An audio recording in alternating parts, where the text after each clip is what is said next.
Indian റുപ്പിയിൽ കുറച്ചധികം നാളുകൾ ഞാൻ അദ്ദേഹത്തോടൊപ്പം സ്പെൻഡ് ചെയ്തിരുന്നു. അതിൽ തിലകനങ്കിളിലുള്ള ക്യാരക്ടർ അപ്പിയറൻസും ഇതിൽ ഷമ്മിച്ചേട്ടൻ്റെ ഓൾഡ് അപ്പിയറൻസും എനിക്ക് സിമിലർ ആയിട്ട് തോന്നി. അപ്പോൾ എനിക്ക് ഭയങ്കരമായിട്ട് ഷമ്മിച്ചേട്ടൻ്റെ മുഖത്തും ഷമ്മിച്ചേട്ടൻ അഭിനയിക്കുന്ന രീതിയിലുമെല്ലാം എനിക്ക് ഭയങ്കരമായിട്ട് തിലകനങ്കിളിനെ ഓർമ്മ വന്നു. വിനീത് ശ്രീനിവാസിന്റെ ആദ്യത്തെ ഡയറക്ടോറിയൽ സംരംഭമാണ്. വിനീത് ഞാനിവിടെ ആദ്യം പോയി ഗസ്റ്റ് അപ്പിയറൻസ് ചോദിക്കുന്ന പൃഥ്വിരാജിനോടാണ്.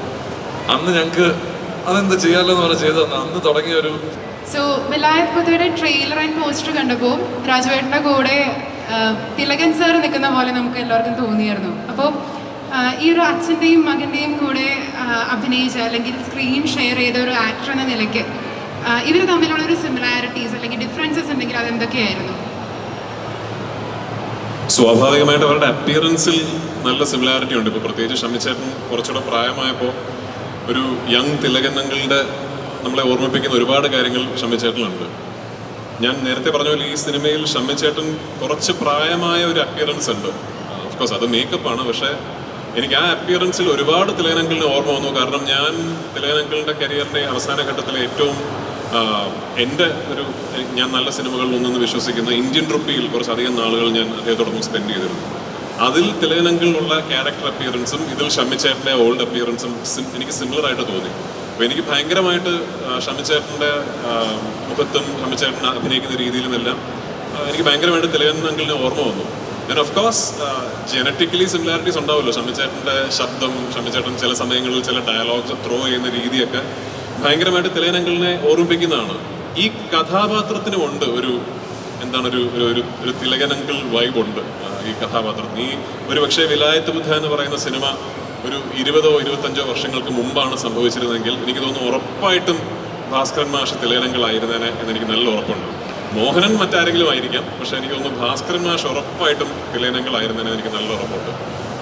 പക്ഷേ ലൈക്ക് ഐ സെഡ്, ഞാൻ ഈ സിനിമയുടെ അവസാന ദിവസത്തെ ഷൂട്ടിംഗ് നമ്മൾ ടെയിലിൻ്റെ ഷൂട്ട് ചെയ്യാൻ ഒന്നുകൂടെ മറയൂർ പോയപ്പോൾ ഞാൻ ഷമ്മിച്ചേട്ടനോട് പറഞ്ഞ കാര്യമാണ്. ഞാൻ പറഞ്ഞു, ഞാൻ ഷമ്മിച്ചേട്ടൻ്റെ എല്ലാ സിനിമകളും കണ്ടിട്ടില്ല, പക്ഷെ ഞാൻ കണ്ടിട്ടുള്ള ഷമ്മിച്ചേട്ടൻ്റെ സിനിമകളിൽ I truly believe this is his finest performance. So I am really looking forward to all of you watching what he is done. Hi, എൻ്റെ പേര് ആർച്ച. എൻ്റെ ക്വസ്റ്റ്യൻ ജേക്സ് ബിജോയ് ചേട്ടനോടാണ്. അപ്പോൾ ഈ ജേക്സ് ബിജോയ് പൃഥ്വിരാജ് കോംബോയിൽ വരുന്ന എല്ലാ സോങ്സും സൂപ്പർ ഹിറ്റാണല്ലോ. അപ്പോൾ നിങ്ങളുടെ ഒരു സക്സസ് ഫോർമുല എന്താണെന്നുള്ളതൊന്ന് ഷെയർ ചെയ്യാമോ? സക്സസ് ഫോർമുല എന്താണെന്ന് എനിക്കറിയില്ല, പക്ഷേ മിന്നലഴകി എന്ന് പറഞ്ഞ എൻ്റെ ഒരു പാട്ടും 2007 റിലീസ് ചെയ്ത സോങ്. അപ്പോൾ ആ സോങ്ങിൻ്റെ സമയത്ത് വിനീത് ശ്രീനിവാസിൻ്റെ ആദ്യത്തെ ഡയറക്ടോറിയൽ സംരംഭമാണ്. വിനീത് ഞാനിവിടെ ആദ്യം പോയി ഗസ്റ്റ് അപ്പിയറൻസ് ചോദിക്കുന്ന പൃഥ്വിരാജിനോടാണ്. അന്ന് ഞങ്ങൾക്ക് അതെന്താ ചെയ്യാമല്ലോ എന്ന് പറഞ്ഞാൽ ചെയ്തു തന്നെ അന്ന് തുടങ്ങിയ പിന്നെ എനിക്ക് തോന്നി എൻ്റെ കരിയറിലെ ഒരു വലിയ വഴിത്തിരിവായിട്ട് സിനിമയാണ്. കാരണം എന്തോ എനിക്കറിയില്ല, എൻ്റെ through out the journey Raju എന്നെ എപ്പോഴും ഒരു കരുതൽ എപ്പോഴും ഉണ്ടായിട്ടുണ്ട്. പിന്നെ ഞാൻ എല്ലാ സിനിമയിലും എൻ്റെ മാക്സിമം എഫേർട്ട് ഇടുന്നുണ്ട്. അപ്പോൾ രാജുവിൻ്റെ സിനിമയാകുമ്പോൾ അതിൻ്റെ സ്ക്രിപ്റ്റ് സെലക്ഷനും മൊത്തത്തിലുള്ള സിനിമയുടെ ഒരു വൈബ് അനുസരിച്ച് അത് കുറച്ചുകൂടെ ആംപ്ലിഫൈ ആവുന്നുണ്ടെന്ന് തോന്നുന്നു. അങ്ങനെ തന്നെ ആയിരിക്കും വിലായത്ത് ബുദ്ധയും. രാജുട്ടാ നമസ്കാരം. ഇപ്പം